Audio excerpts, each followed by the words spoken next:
Assalamualaikum warahmatullahi wabarakatuh.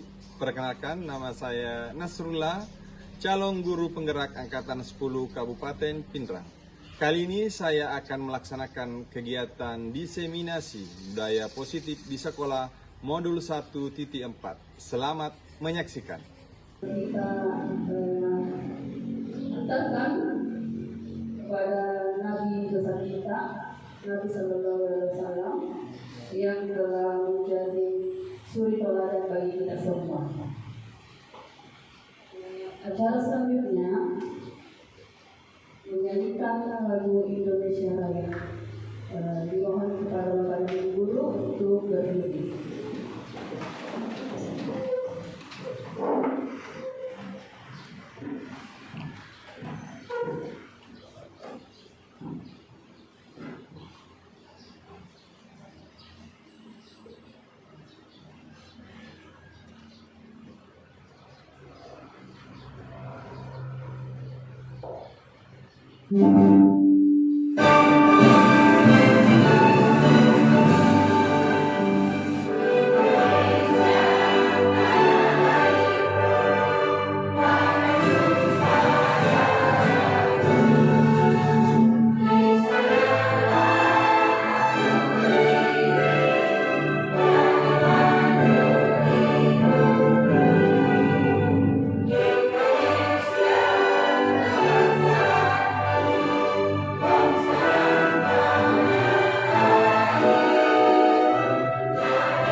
Bapak Ibu dimohon duduk kembali.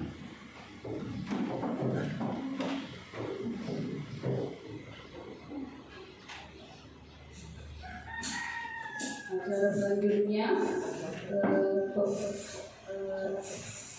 pembukaan oleh kepala sekolah sekaligus sepatah dua kata dari oleh Ibu Kepala Sekolah UPT SD 266 di Surabaya.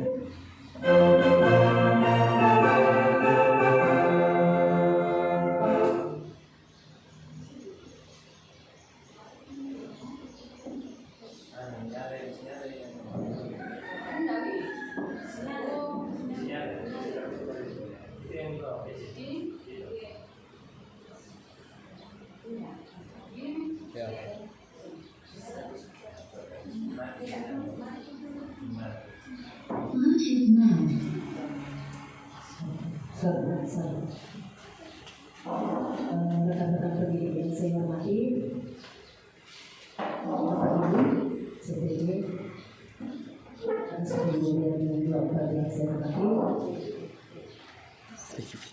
Assalamualaikum warahmatullahi wabarakatuh. Assalamualaikum warahmatullahi wabarakatuh.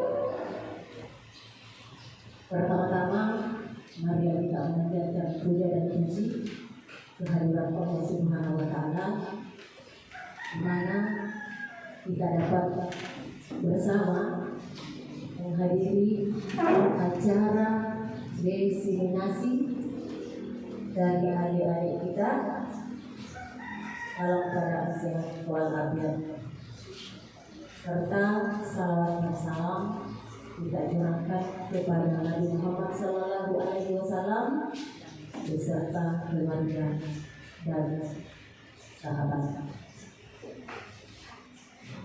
Bapak dan Ibu yang saya hormati, selamat datang kami ucapkan kepada adik-adik. Semoga merasa nyaman sehingga kegiatannya dapat berlangsung sesuai diharapkan. Melihat kegiatan kali ini, saya lihat tentang pemaparan budaya positif. Ini tidak terlepas mengangkat dari disiplin positif di sekolah, di mana Bapak dan Ibu punya peranan penting pengaplikasiannya terhadap siswa tentunya. Bapak Ibu yang saya hormati, semua yang terkait dalam program ini tentu mengharapkan CPG-nya kelak menjadi pribadi-pribadi dengan kontrol penuh pada diri, berkarakter yang kuat untuk mampu menunjukkan identitas dirinya di sekolah masing-masing, terutama langkah pertama kepada siswanya, kemudian berambah bagaimana menggerakkan guru, serta menggerakkan semua tatanan komponen yang ada di sekolah. Karena itu kami berharap gunakanlah waktu untuk belajar dan belajar, karena belajar itu adalah kunci bagi pengajar, dan belajar itu sendiri punya peran besar bagi pengajar. Ini secara singkat. Jadi sebelum saya akhiri, diamanahkan tadi untuk membuka acara ini. Jadi jam 11.30 saat ini saya buka diseminasi budaya positif PGP Angkatan 10 tahun 2020 dengan membaca Bismillahirrahmanirrahim. Selamat berdiseminasi. Akhir kata, assalamualaikum warahmatullahi wabarakatuh. Waalaikumsalam warahmatullahi wabarakatuh.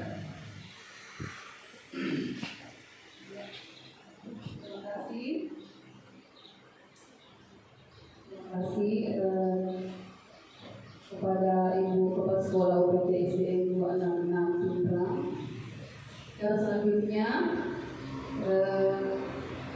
kita masuk ke materi. Jadi materi pertama akan diwakilkan oleh Bapak Nasrullah. Kepada beliau dipersilakan.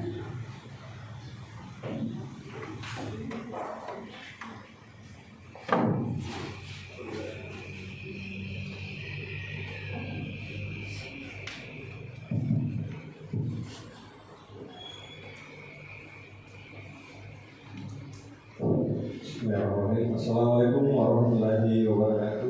Waalaikumsalam. Apa kabarnya semua Bapak Ibu? Alhamdulillah ya. Bangga rasanya, senang sekali rasanya saya bisa berdiri di depan Bapak Ibu guru hebat SD 266 dan SD 133 yang saya hafal karena saya tambah tadi 133 sebenarnya 266 ya, satu kompleks. Jadi terima kasih saya ucapkan kepada Bapak Ibu yang bersedia hadir di kegiatan pendidikan kami di calon guru penggerak angkatan 10, yaitu diseminasi budaya positif atau penyebarluasan pemahaman budaya positif di sekolah. Jadi sekali lagi saya ucapkan terima kasih banyak. Tapi sebelumnya saya perkenalkan diri. Maaf, nama saya Nasrullah. Saya dari SMA Negeri 8 Pindrang. Saya tinggal di Pindrang, jadi setiap hari saya lewat di depan sekolah ini. Jadi bagaimana Bapak Ibu? Saya tahu hari ini Anda barangkali sudah lelah karena barangkali dia tadi dan masih mau berkenan hadir di kegiatan kami. Terima kasih juga kepada Ibu Pimpinan Kepala Sekolah yang berikan ruang kepada kami sehingga bisa melaksanakan kegiatan ini. Supaya tidak tegang, kalian tahu mukanya saya tegang, saya juga tegang. Supaya kita rileks, coba bagaimana kalau kita ketawa 30 detik ya, supaya bisa menimbulkan energi-energi positif. Coba berdiri kita semua, kalian berdiri supaya tidak terganti karena seharian capek gitu. Coba saling berhadapan gitu. Berhadapan. Coba cari, coba ibu, tapi ibu sini kita. Ya. Ini kan, ya tahu ya.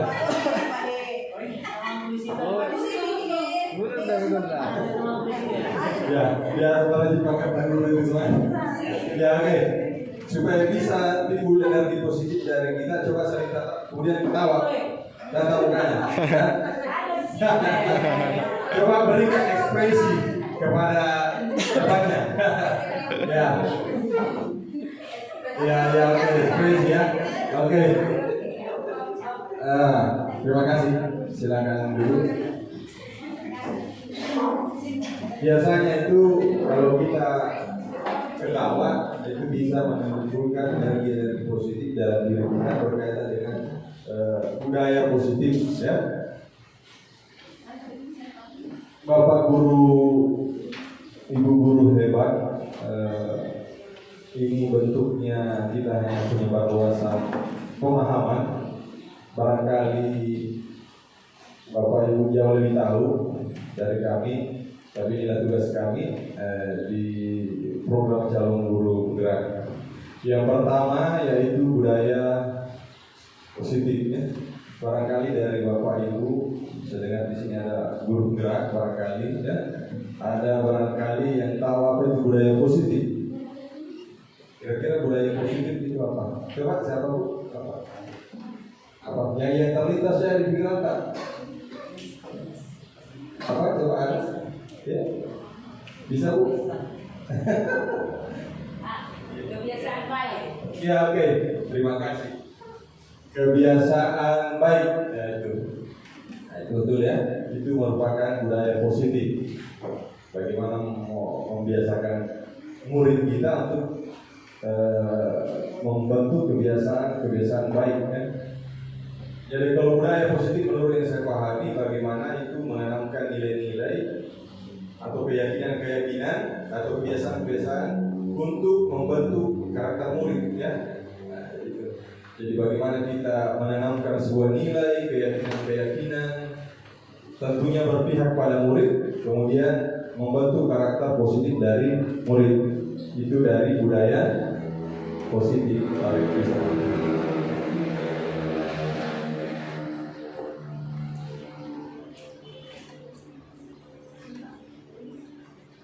Tapi berkaitan dengan budaya positif, ketika kita ingin membangun budaya positif di sekolah kita ini, sekolah kita, ada 7 yang harus kita bangun berkaitan dengan budaya positif. Yang pertama perubahan paradigma belajar, kemudian disiplin positif, berikutnya motivasi perilaku manusia, kebutuhan dasar, kemudian posisi kontrol restitusi, keyakinan kelas, dan segitiga restitusi. Inilah bagian komponen dari budaya positif yang sebentar kami bertiga akan berkolaborasi memberikan pemahaman sesuai dengan apa yang kami pahami berkaitan dengan budaya positif. Terkhusus saya, barangkali saya akan menjelaskan sedikit. Ada 3 perubahan paradigma belajar, disiplin positif, kemudian motivasi perilaku manusia. Tapi yang pertama perubahan paradigma belajar. atau biasa kita istilahkan pembelajaran dengan paradigma baru. Yang pertama itu pembelajaran berpusat pada murid. Jadi barangkali kita sudah paham di kurikulum sekarang itu pembelajaran harus berpusat pada murid. Nah, dulu sebelum ada kurikulum merdeka itu kan pembelajaran berpusat pada guru. Nah, sekarang berpusat pada murid. Barangkali kita sudah paham yang mana itu termasuk pembelajaran yang berpusat pada murid. Kira-kira ada yang bisa berikan gambaran pembelajaran yang berpusat pada murid? Bapak Ibu. Yang indikator mencapai pembelajaran yang berpusat pada murid. Bisa mungkin ketika kita ingin bagaimana pembelajaran kita berpusat pada murid, ya kita memahami murid. Kita melakukan pembelajaran sesuai dengan kebutuhan murid. Biasanya kalau sebelum kita membuat modul ajar ada kan namanya assessment. Nah, assessment ini yang bisa kita gunakan untuk mengetahui kebutuhan murid. Apakah dari assessment kognitif atau non kognitif atau bisa dari profil peserta didik. Jadi itu indikator. Bisa juga dengan barangkali kita menggunakan itu dari segi assessment tadi, bisa juga dari segi metode pembelajaran yang kita gunakan di kelas. Ya. Jadi beraneka ragam teknik, pendekatan atau metode yang bisa kita gunakan dalam melakukan proses pembelajaran yang berpihak pada peserta didik. Jadi barangkali kita sudah paham semua, sepakat bahwa kurikulum sekarang yaitu pembelajaran berpusat pada murid. Kemudian bagian dari pembelajaran dengan paradigma baru itu pembelajaran itu menuntut. Jadi kita menuntut karena pada dasarnya murid kita itu mempunyai keunikan, keistimewaan masing-masing. Jadi kita tidak boleh memaksakan materi kepada murid, tapi murid itu bagaimana kita bukan lagi sebagai pemberi materi, tapi bentuknya fasilitator saja. Kita identifikasi murid kita, bakat minatnya apa, kemudian kita tuntut. Ya barangkali kalau kita duduk, barangkali kita bisa identifikasi, oh ini sesuatu suka menyanyi, bakatnya menyanyi, berarti kita bisa arahkan dia, kembangkan bakatnya di menyanyi. Tidak boleh kita paksakan, harus tahu ini, harus tahu tidak ya. Kita kan tidak dituntut materi sekarang kalau tidak salah. Jadi kita bentuknya sebagai fasilitator saja. Barangkali kita paham, saya pikir Bapak Ibu paham semua mengenai perubahan paradigma belajar atau belajar dengan paradigma baru. Yang kedua, disiplin positif yang disebutkan oleh Bapak Ibu kepala sekolah tadi ya. Jadi betul budaya positif, disiplin positif itu bagian dari budaya positif ya. Apa itu disiplin positif? Disiplin positif merupakan suatu cara penerapan disiplin yang mengajarkan anak bertanggung jawab untuk menumbuhkan kesadaran diri berdasarkan nilai-nilai kebajikan. Jadi itu kemudian disiplin positif lebih ke arah disiplin diri yang dapat mengontrol diri dalam melakukan segala tindakan. Kemudian disiplin diri dapat membuat murid memahami dan menyadari berdasarkan motivasi internal, bukan akibat paksaan, pujian atau hukuman. Jadi kita biasanya ada juga figur kalau tidak salah di posisi kontrol, ada figur yang penghukum, ada yang membuat merasa bersalah siswa. Kalau sekarang yang kita gunakan ada namanya segitiga restitusi, nanti dijelaskan oleh rekan saya bagaimana menerapkan segitiga restitusi. Jadi bagian saya ini Harus bisa. Nah ini. Jadi poin ketiga dari budaya positif yaitu motivasi perilaku manusia. Tapi Bapak Ibu, biasanya kita melakukan sebuah tindakan itu pasti ada yang mendasari, ada motif, ada yang mendorong kita melakukan tindakan itu. Begitu pula peserta didik kita, begitu pula murid kita. Kan? Biasanya kita misalnya melakukan sesuatu itu hanya untuk menghindari ketidaknyamanan atau hukuman. Barangkali seperti itu.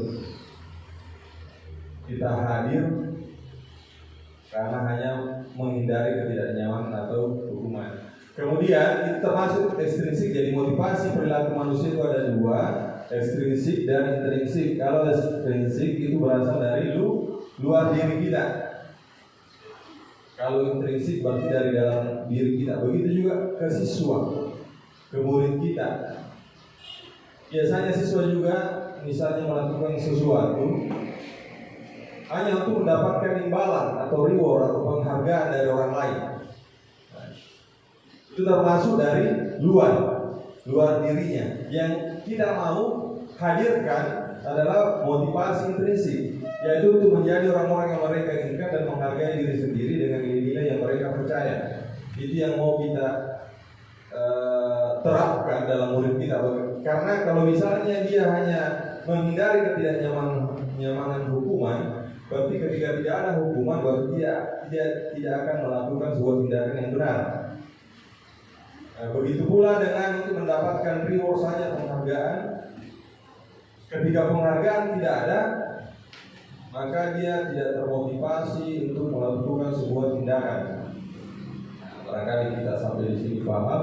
Yang kita inginkan adalah untuk menjadi orang yang mereka inginkan dan menghargai diri sendiri dengan nilai yang mereka percaya. Sama kita, ya. Kalau kita misalnya ini fenomena barangkali, kalau misalnya kita penggunaan helm, kita gunakan helm bukan karena kesadaran kita, tapi karena takut hukuman. Jadi kalau tidak ada polisi barangkali tidak menggunakan helm. Nah, artinya motivasi itu tidak dari dalam diri kita, Bapak Ibu nih. Iya. Nah, ini sebuah ilustrasi sederhana, ya, bagaimana motivasi itu dari intern dan ekstern. Sebagai seorang guru, saat Anda hadir mengajar di kelas tepat waktu, motivasi apakah yang mendasari tindakan kita? Misalnya, ya, apakah Anda datang tepat waktu karena takut tidak ingin ditegur oleh atasan Anda dan kemudian mendapat surat peringatan untuk, nah ini untuk menghindari ketidaknyamanan dan hukuman, ya. Dampaknya kemudian apa? Dampaknya adalah ketika atasan tidak ada, maka kita tidak akan hadir tepat waktu. Kemudian apakah kita hadir di sekolah hanya untuk mendapatkan pujian? Ketika pujian itu hilang, maka apakah kemudian kita masih mau hadir tepat waktu?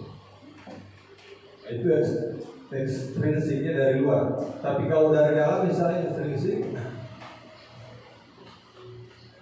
kita ingin menghargai waktu, misalnya menghargai diri Anda sebagai teladan bagi murid-murid Anda, karena Anda percaya tindakan Anda sebagai guru akan dicontoh oleh murid-murid Anda.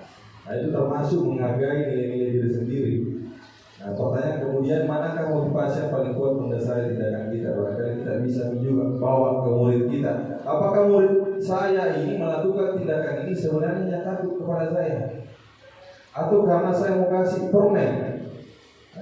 Atau saya mau kasih sesuatu sehingga dia melakukan hal itu. Tapi ketika sesuatu itu tidak ada, maka apakah murid saya masih mau melakukan ini? Jadi yang mau kita tumbuhkan adalah nilai-nilai atau keyakinan yang dia yakini. Pertanyaan kemudian muncul, bagaimana menumbuhkan itu? Jadi ada nanti dalam materi berikutnya namanya keyakinan kelas, barangkali kita pernah dengar keyakinan sekolah. Bagaimana kita membuat keyakinan sumbernya dari murid sendiri, dari ruang dari sekolah sendiri, bukan dari guru ya. Karena kalau dari guru berarti peraturan. Tapi kita mau ada keyakinan. Dari mana itu keyakinan? Dari siswa sendiri. Dia buat, kemudian kita bisa arahkan sehingga ada hal yang dia yakini. Ketika ada hal yang dia yakini, maka dia akan melakukan tindakan itu sesuai dengan keyakinan murid kita. Kemudian ketika dia tidak melakukan keyakinannya, ada namanya lagi nanti segitiga restitusi. Jadi semua ini ibaratnya benang merah, semua saling berkaitan. Jadi sampai sini barangkali kita paham, karena kita mau bukan motif intrinsipnya. Oke, yang terakhir dari saya, perubahan paradigma yang diharapkan dari diseminasi ini atau penyebaran luasan pemahaman, kita harus menghindari ketidaknyamanan atau hukuman. Motivasi eksternal merubah menjadi membuat keyakinan kelas. Kemudian kita ingin merubah mendapatkan reward, imbalan atau penghargaan yang motif eksternal, kita merubah menghargai nilai-nilai sendiri. Itu yang mau kita rubah. Setelah kita pahami, kita bisa rubah. Walaupun sulit Bapak itu, tapi minimal kita berbuat bagaimana murid kita itu bisa merasa nyaman di sekolah. Terkadang kita juga sebagai guru, kalau saya identifikasi, kita merasa berhasil ketika siswa itu takut ke kita karena hukuman. Di sisi lain barangkali itu juga merupakan sebuah kegagalan. Tapi walaupun sebenarnya niat kita ya berikan hukuman, bagaimana supaya merubah. Tapi ya yang di perubahan paradigma ini yang diharapkan, bagaimana kita buat keyakinan. Ketika kita sudah buat keyakinan, kan keyakinan dibuat oleh murid sendiri, kita minta pendapatnya. Kemudian ketika dia langgar, kita bisa menggunakan maunya sama-sama dengan menggunakan segitiga restitusi. Pertanyaan kemudian lagi muncul, bagaimana kalau sudah di segitiga restitusi baru tidak berhasil? Barangkali kita bisa lakukan itu kegiatan secara berkala. Ya, oke. Terima kasih Bapak Ibu kepala sekolah, Bapak Ibu guru untuk hari ini. Barangkali dilanjutkan berikutnya oleh teman saya. Terima kasih. Assalamualaikum warahmatullahi wabarakatuh.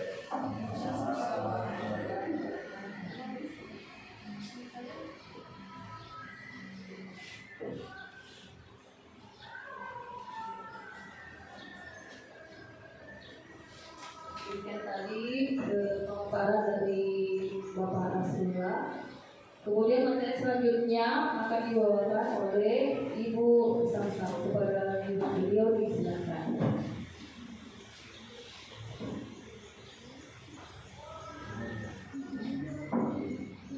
Bismillahirrahmanirrahim. Assalamualaikum warahmatullahi wabarakatuh. Perkenalkan, nama saya Ibu Samsa.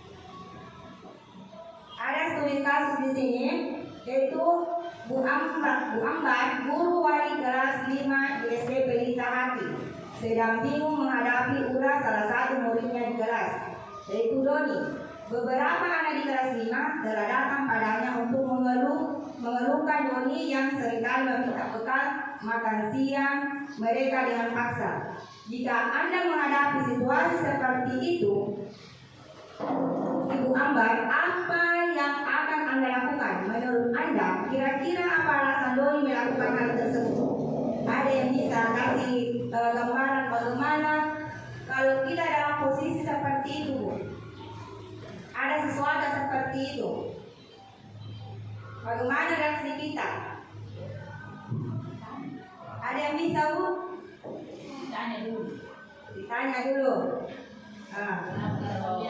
Iya, alasannya. Oke. Karena tadi muncul alasannya bahwa Doni berarti dia ingin memenuhi kebutuhan dasarnya, yaitu kebutuhan makan dan minumnya. Oke, kasih Bu. Ya, betul sekali. Coba lanjut dari situ.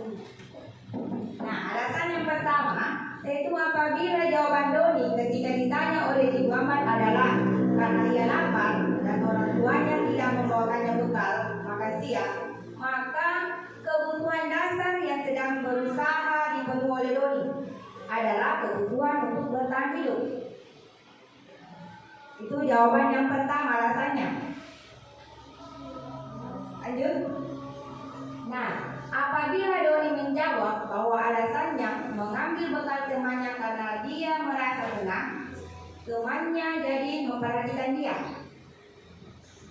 Ketika temannya melaporkan tindakan yang itu kepada gurunya dan gurunya memberitahu orang tuanya sehingga orang tuanya jadi memperhatikan dia, maka kebutuhan dasar yang sedang dipenuhi Doni adalah kebutuhan akan kasih sayang dan rasa diterima. Alasan yang ketiga, apabila jawaban Doni adalah dia merasa hebat karena temannya jadi takut dengan dia dan menuruti keinginannya, maka sebetulnya Doni sedang berusaha memenuhi kebutuhan dasarnya akan kekuasaan. Berarti karena Doni mau dikatakan orang jago sama temannya. Bila jawaban Doni adalah kasus di atas adalah bahwa dia merasa bosan dengan bekal makanan yang dibawakan ibunya dari rumah karena ibunya selalu membawakan bekal yang sama. Oleh karena itu dia ingin mencoba makanan teman-temannya yang beraneka ragam. Maka Doni sedang berusaha memenuhi kebutuhan akan kebebasan. Alasan yang kelima, jadi ada semua alasannya Budi. Alasan yang kelima, bila Doni menjawab bahwa ia melakukannya karena iseng dan ia menikmati ekspresi wajah teman-temannya yang kesal karena diambil makanannya, dan menurut dia ekspresi teman-temannya itu lucu, maka berarti Doni sedang berusaha memenuhi kebutuhan akan kesenangan. Kebutuhan dasar manusia menurut Dr. William Glasser yaitu ada suatu tujuan di balik sebuah perilaku manusia. Kita juga percaya bahwa murid memiliki tujuan di balik perilaku mereka. Salah satunya adalah untuk memenuhi kebutuhan dasar mereka. Jadi setiap kelakuan anak di kelas itu pasti ada alasannya. Dan kita sebagai guru harus memenuhi kebutuhannya, menanyakan dulu bahwa apakah misalnya anak itu terlambat. Mungkin ada suatu hal yang terlambat. Misalnya dia dendam sama kita, seharusnya Bu kita tanyakan dulu secara kita di sini atau bisa terlambat. Lanjut, bisa seperti itu. Lanjut, posisi kontrol pemantau. Di sini, guru yang berperan sebagai pemantau akan memantau perilaku murid dan memberikan arahan jika diperlukan. Guru akan berusaha untuk memastikan bahwa murid mengikuti aturan dan norma yang berlaku di sekolah. Sebagai pemantau, posisi kontrol pemantau. Ini yang kita akan bahas satu-satu juga Bu. Posisi kontrol pemantau yaitu guru yang berperan sebagai manajer akan mengelola kelas dengan cara yang efektif dan efisien. Guru akan menciptakan lingkungan belajar yang kondusif dan memotivasi murid untuk belajar. Jadi kita mungkin di sini berada di posisi mana Bu? Posisi kontrol mana? Seharusnya di mana Ibu? Seharusnya di manajer. Ya, seharusnya di manajer. Yaitu guru berperan sebagai manajer, mengelola kelas dengan cara efektif dan efisien. Oh, ini contoh bagi Ibu. Ayo. Saya terus bisa ginian. Ayah bersih. Bisa juga. Ayah. Ada juga bagi Ibu. Oke, mungkin Bu sampai di sini dari saya akan dilanjutkan sama Ibu lagi.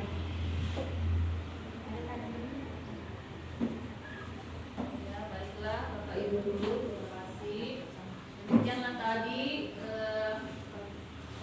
pemaparan materi oleh rekan saya. Nah, selanjutnya sebelum saya memaparkan materi, kita stretching dulu sejenak, Bapak Ibu ya. Baru lagi ini Pak. Nah, kalau saya bilang hai, maka Ibu bilang halo. Ya. Sebaliknya, kalau saya bilang halo, maka Ibu Bapak Guru bilang hai. Oke, baiklah ya, kita coba ya. Hai. Halo. Halo. Hai. Hai hai. Halo halo. Halo halo. Hai hai. Hai halo halo. Hai hai. Hai hai. Halo halo. Halo halo. Hai hai. Hai halo. Halo hai. Hai halo. Ya, bagus sekali. Terima kasih Bapak Guru. Demikian strategi kita. Nah, kita lanjut ke pemaparan materi saya.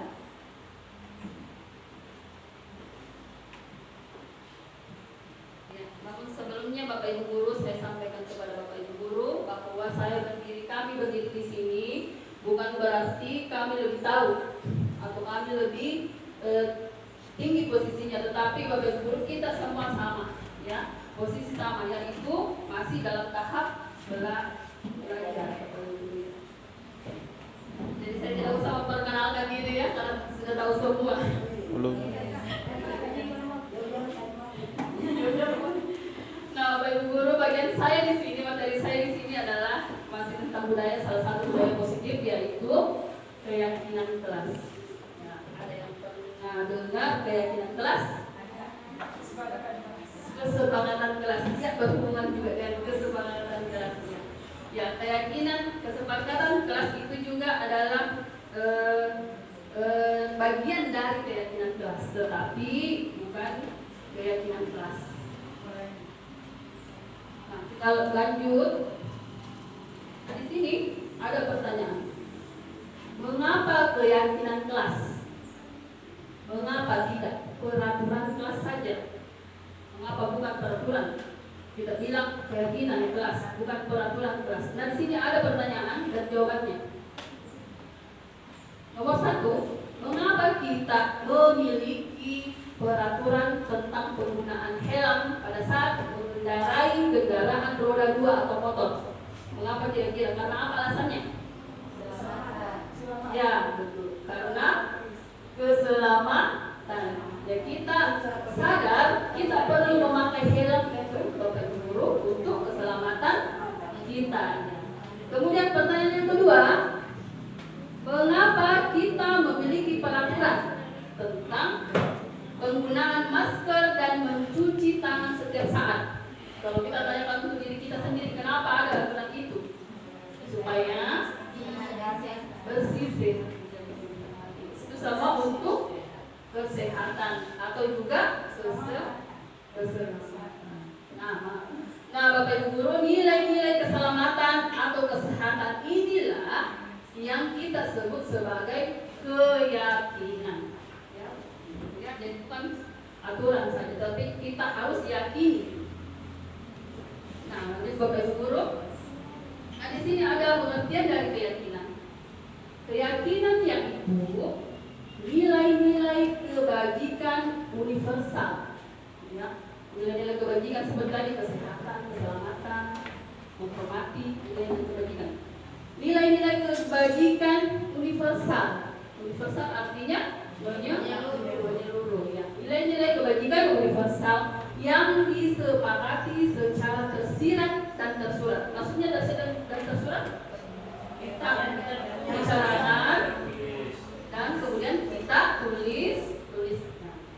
Lepas dari latar belakang suku, negara, bahasa maupun agama. Jadi kita tidak memperdulikan suku apa kamu, suku Bugis kah, suku Makassar atau Mandar. Tidak dibeda-bedakan. Semua latar belakang kita ini sama. Nah, Bapak Ibu Guru, kita lihat lagi nilai kebajikan ini menekankan bahwa pada keyakinan seseorang akan lebih memotivasi seseorang dari dalam, ya. Seseorang akan lebih tergerak dan bersemangat untuk menjalankan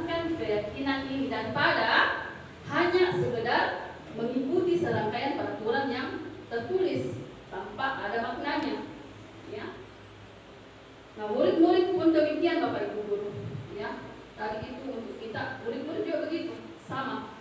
Mereka perlu mendengarkan dan memahami arti sesungguhnya tentang peraturan-peraturan yang diberikan. Jadi mereka perlu paham betul apa artinya itu peraturan yang diberikan kepada murid kita. Ya, apa nilai-nilai kebajikannya di balik peraturan itu? Apa tujuan utamanya? Dan menjadi tidak tertarik atau takut sehingga hanya sekedar mengikuti serangkaian peraturan-peraturan yang mengatur mereka tanpa memahami tujuan mulianya. Ya. Kemudian, nah di sini ada pembentukan keyakinan sekolah atau keyakinan kelas. Jadi boleh keyakinan sekolah dan keyakinan kelas juga, ya. Jadi boleh kita lakukan keyakinan, membuat keyakinan kelas dan membuat keyakinan sekolah. Nah, kita lihat di sini. Keyakinan kelas bersifat lebih abstrak daripada peraturan yang lebih rinci dan konkret.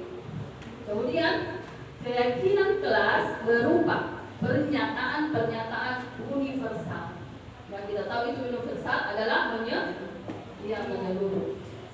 Kemudian, pernyataan keyakinan kelas senantiasa dibuat dalam bentuk positif. Jadi pernyataannya itu, kalimatnya itu kita buat lebih dengan kalimat positif. Nanti akan dijelaskan lebih lanjut apa itu kalimat positif. Nah, selanjutnya Bapak Ibu guru, keyakinan kelas hendaknya tidak terlalu banyak sehingga mudah dipahami, diingat oleh semua warga kelas. Yang terlalu banyak keyakinan kelas kayak kereta api panjangnya, jadi susah diingatnya oleh siswa kita, ya. Jadi harus ringkas-ringkas saja. Nah, kemudian keyakinan kelas sebaiknya sesuatu yang dapat diterapkan di lingkungan tersebut, ya, sesuai dengan kebutuhan kita masing-masing di dalam kelas, Bapak Ibu guru, ya, keyakinannya. Jangan kita ambil keyakinan yang tidak sesuai, yang kita tidak butuhkan, yang sudah kita anggap bagus, ya. Nah, lanjut Bapak Ibu guru, semua warga kelas hendaknya ikut berkontribusi dalam pembuatan keyakinan kelas lewat kegiatan curah pendapat. Jadi nanti situ sebelum kita pajang keyakinan kelas kita buat curah pendapat. Jadi kita tanya muridnya mau apa, ya, apa sebenarnya yang diinginkan oleh murid-murid kita. Nah, kemudian bersedia meninjau kembali keyakinan kelas dari waktu ke waktu. Jadi keyakinan kelas itu bisa diperbaharui Bapak Ibu guru, ya, diperbaharui kembali. Ya. Nah, di sini ada prosedur pembentukan keyakinan sekolah atau keyakinan kelas. Ada prosedur atau cara atau tahapan. Yang pertama, mempersilahkan warga sekolah atau murid di sekolah atau di kelas. Jadi kalau kita mau membuat keyakinan sekolah, seluruh warga sekolah harus terlibat. Ya. Kalau kita membuat keyakinan di kelas, jadi seluruh murid terlibat. Ya, mempersilahkan murid di kelas untuk bercurah pendapat tentang peraturan yang perlu disepakati di sekolah atau di kelas kita. Ya. Kemudian prosedur yang kedua, mencatat semua masukan-masukan para murid atau warga sekolah di papan tulis atau bisa juga di kertas besar kayak karton manila, gitu ya. Nah, kertas ukuran poster kayak karton manila Bapak Ibu guru, di mana semua anggota kelas atau warga sekolah bisa melihat hasil curah pendapat itu, ya. Nah, kemudian prosedur yang ketiga, susunlah keyakinan kelas sesuai prosedur pembentukan keyakinan kelas atau sekolah. Nah, ini gantilah kalimat-kalimat dalam bentuk negatif menjadi positif. Nah, di sini ada contoh kalimat negatif.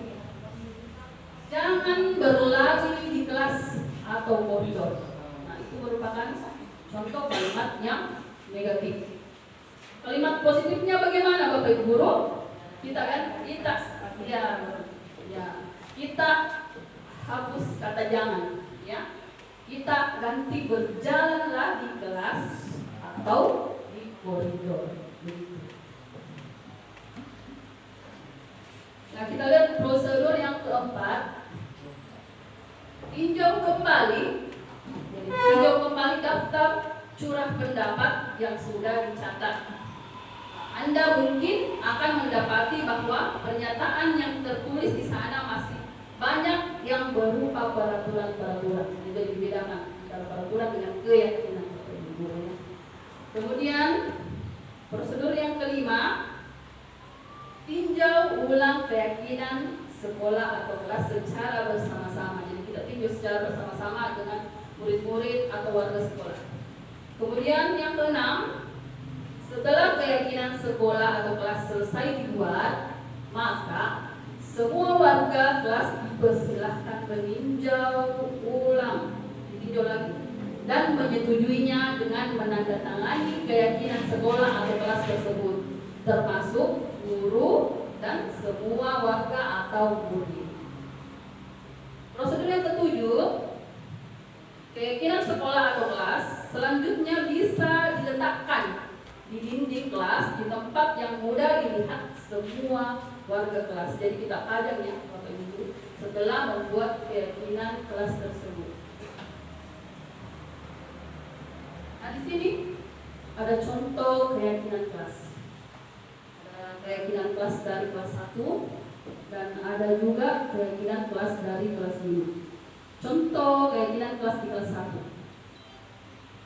Setiap anggota kelas perlu belajar.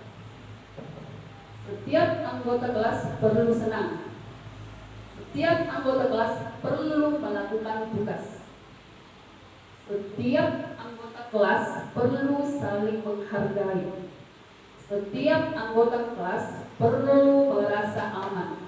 Jadi ini keyakinan kelas 1, jadi harus singkat, padat, dan jelas supaya lebih mudah diingat. Ya, nah, di sini yang kelas 5 juga selalu bersikap positif. Nah, kata-katanya agak lebih tinggi sedikit dari kelas 1. Senantiasa menjadi diri terbaik, percaya dan menghormati orang lain serta barang miliknya, berkomitmen terhadap setiap tugas, senantiasa membantu. Nah, itulah tadi contoh-contoh keyakinan kelas. Ibu.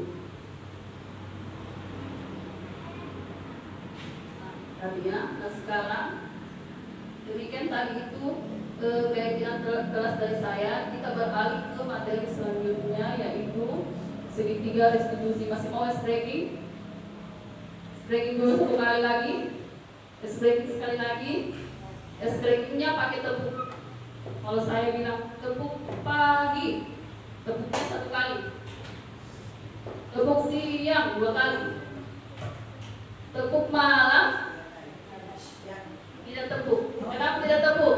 Karena sudah malam, sudah boleh berisik, sudah tidur. Katanya dulu dan sudah tidur ini. Nah, kita mulai breakingnya dulu, ibu, bapak-bapak.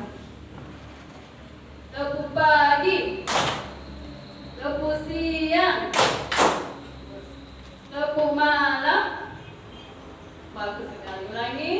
Tepuk pagi, siang, malam. Pagi, siang, malam. Siang, pagi,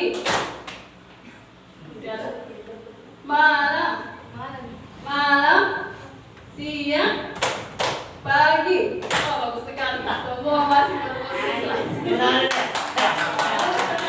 Konsentrasinya full Bapak Ibu guru ya, walaupun jam sudah semakin lama semakin menunjukkan siang hari ya.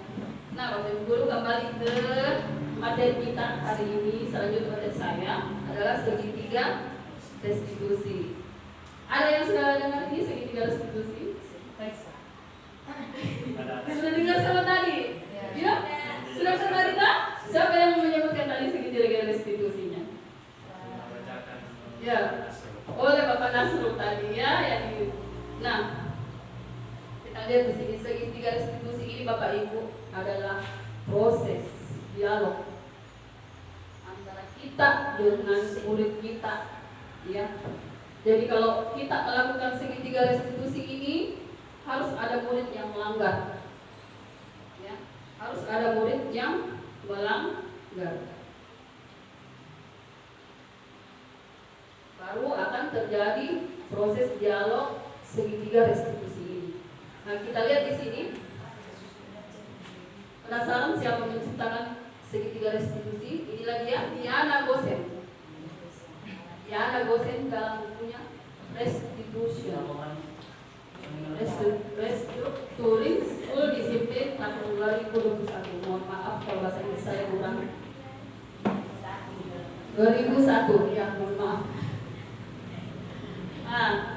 Nah, jadi Diana Gosen ini telah merancang sebuah tahapan untuk memudahkan para guru dan orang tua dalam melakukan proses untuk menyiapkan anaknya untuk melakukan restitusi bernama segitiga restitusi atau restitution triangle. Maaf lagi karena bahasa Inggris ini.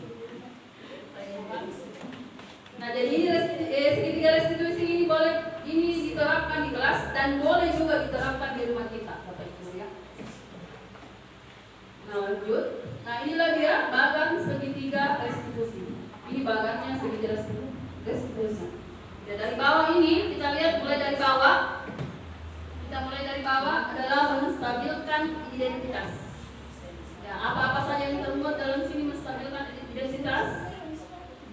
Nah, setiap orang pasti pernah melakukan kesalahan. Dialognya begitu, ya. Kamu bukan satu-satunya yang pernah melakukan ini. Ya, itu. Kemudian yang kedua, validasi tindakan yang salah. Bagian validasi tindakan yang salah. Dialognya apa? Isi dialognya. Kamu tentu punya alasan mengapa melakukan itu. Adakah cara yang lebih efektif untuk mendapatkan apa yang kamu butuhkan? Ya, masih berkaitan dengan kebutuhan 5 berapa tadi itu? Kebutuhan dasar manusia. 5 kebutuhan dasar manusia. Masih berkaitan. Kalau tidak terpenuhi kebutuhan dasar tak salah satu saja, maka akan melanggar aturan. Nah, ketika melanggar aturan, maka kita akan menerapkan ini segitiga restitusi ini. Nah, kemudian yang ketiga, menanyakan keyakinan. Jadi kalau kita itu menanyakan keyakinan. Keyakinan kelas yang baru saja saya jelaskan tadi. Jadi perlu ada dulu keyakinan kelas. Kemudian berdialog melakukan segitiga restitusi ini. Ya. Kemudian kamu ingin menjadi orang seperti apa? Ya, itulah kira-kira kalimat yang ini di dalam segitiga restitusi. Nah, untuk lebih jelasnya lagi ini, langkah yang pertama dalam segitiga restitusi yaitu menstabilkan identitas atau stabilis the identity. Bagian dasar dari segitiga bertujuan untuk mengubah identitas anak dari orang yang gagal karena melakukan kesalahan menjadi orang yang sukses. Anak yang melanggar peraturan karena sedang mencari perhatian atau adalah anak yang sedang mengalami kegagalan. Dia mencoba untuk memenuhi kebutuhan dasarnya. Namun ada benturan. Ya. Kalau kita mengkritik dia, maka kita akan tetap membuatnya dalam posisi gagal. Kalau langsung dikritik. Kalau kita ingin dia menjadi reflektif, sadar diri, menyadari kesalahannya, maka kita harus meyakinkan si anak dengan cara mengatakan kalimat-kalimat ini. Berbuat salah itu tidak apa-apa, nak. Tidak ada manusia yang sempurna, nak. Saya juga pernah melakukan kesalahan seperti itu, nak. Kita bisa menyelesaikan ini. Ya. Bapak Ibu tidak tertarik mencari siapa yang salah, Tapi Bapak Ibu ingin mencari solusi pemecahan masalah dari permasalahan ini. Ya. Kamu berhak merasa begitu. Apakah kamu sedang menjadi teman yang baik buat diri sendiri? Nah, itulah contoh-contoh kalimat menstabilkan identitas di bagian pertama. Kemudian di bagian kedua, ya, di bagian kedua adalah validasi tindakan yang salah. Ya.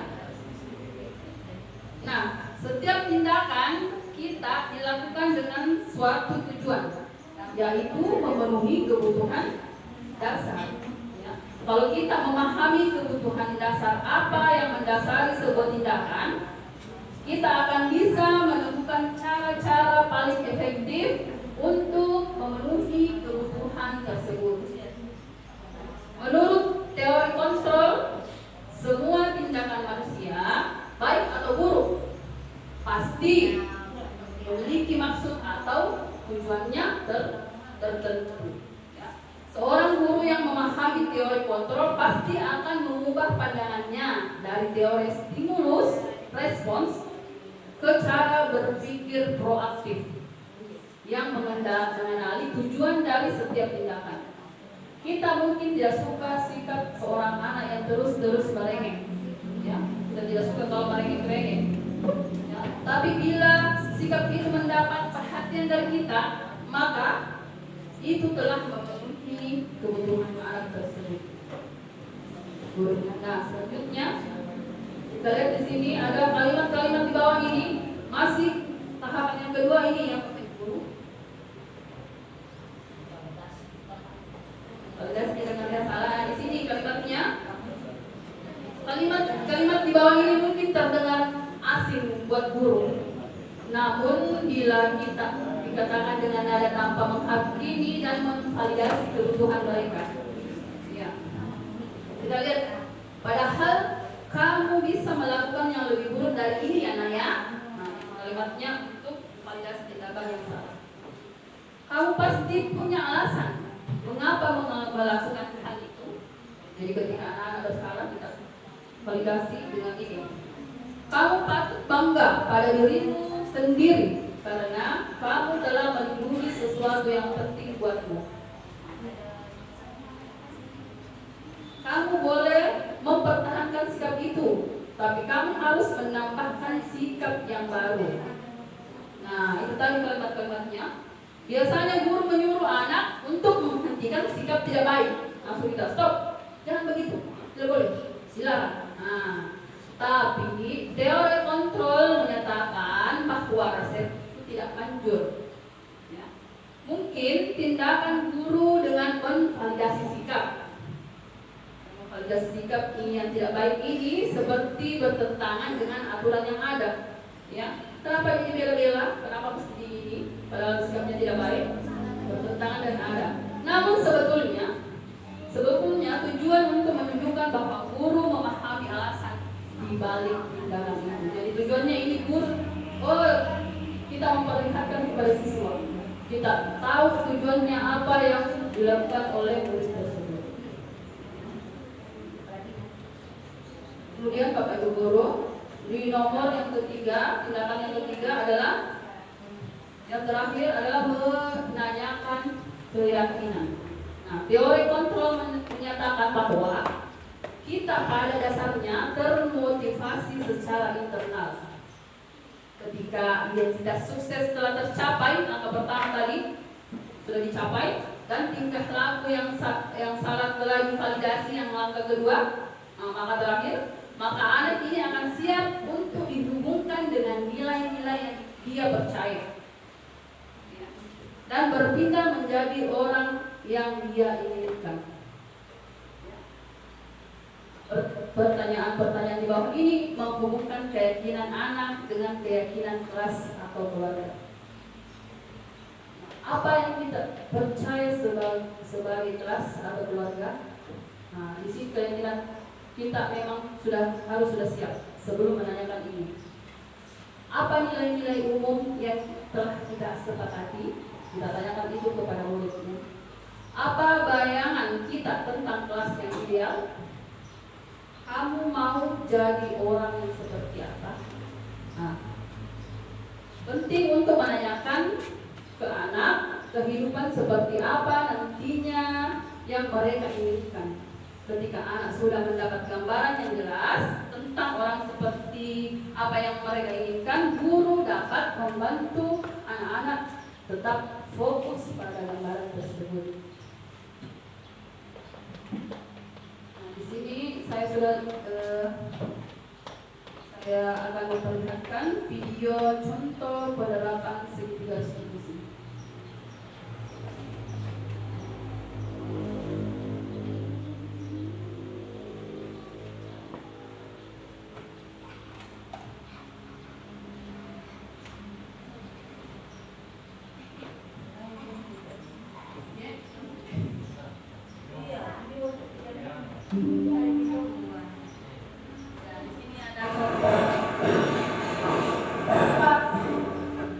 Aulia, silakan duduk.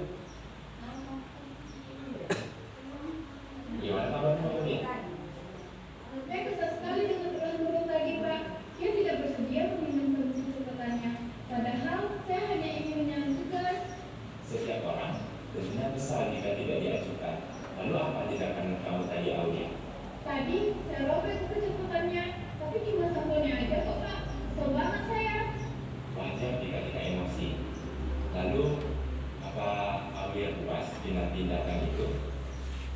Tidak, Pak. Saya salah. Sudah merobek bukunya.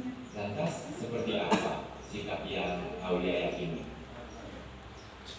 Harusnya saya lebih sabar dan menghargai milik orang lain. Jadi, apa rencana Aulia untuk memperbaiki keadaan ini? Saya akan meminta maaf kepada Nurul, Pak. Dan saya sudah bersedia untuk mengganti sampul bukunya yang saya rusak tadi. Gimana, Pak? Setuju. Bagaimana perasaanmu jika sudah melakukan tindakan yang kamu yakini itu, Aulia? Tentunya saya akan menjadi pribadi yang lebih tenang dan sabar, Pak. Baiklah, Aulia, mari kita pikirkan penyelesaian masalah ini. Jika perlu, kita panggil Nurul. Bagaimana? Pak, terima kasih, Pak. Demikian tadi contoh praktik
pemaparan materi saya di akhir video ini berarti pemaparan materi saya telah selesai. Dan juga dari kawan-kawan rekan-rekan yang lain. Nah, untuk yang terakhir, jika ada yang belum dimengerti atau belum dipahami, silakan bertanya.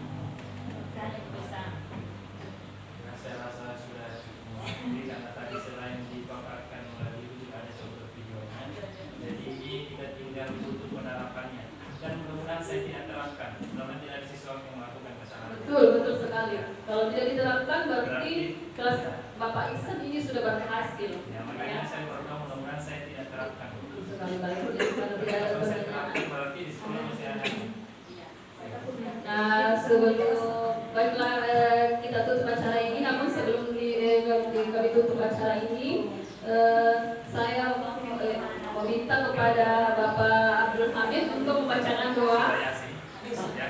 Doa ya, kepada beliau saya persilakan.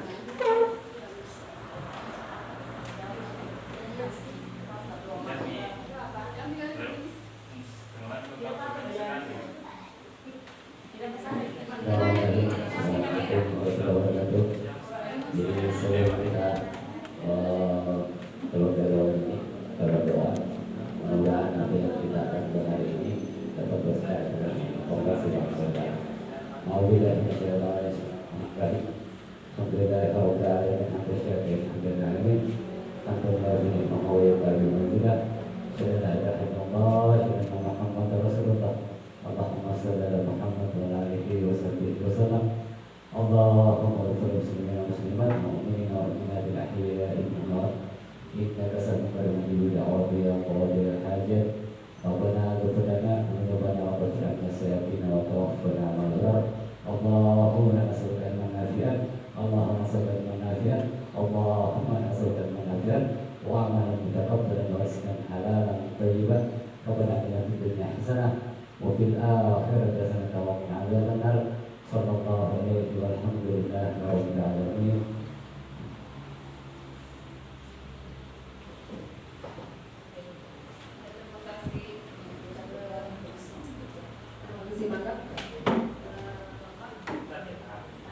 Kemudian yang terakhir, kami berterima kasih banyak kepada Kepala Sekolah UPTSD 266 dan rekan-rekan guru 133 dan 266 telah membersamai kami dalam desiminasi kami hari ini, yaitu dengan tertutup desiminasi kita hari ini dengan mengucapkan hamdalah. Alhamdulillahirabbil alamin. Assalamualaikum warahmatullahi wabarakatuh. Waalaikumsalam warahmatullahi wabarakatuh.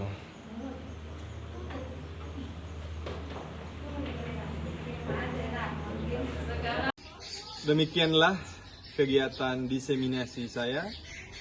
Semoga bermanfaat. Terima kasih. Wassalamualaikum warahmatullahi wabarakatuh.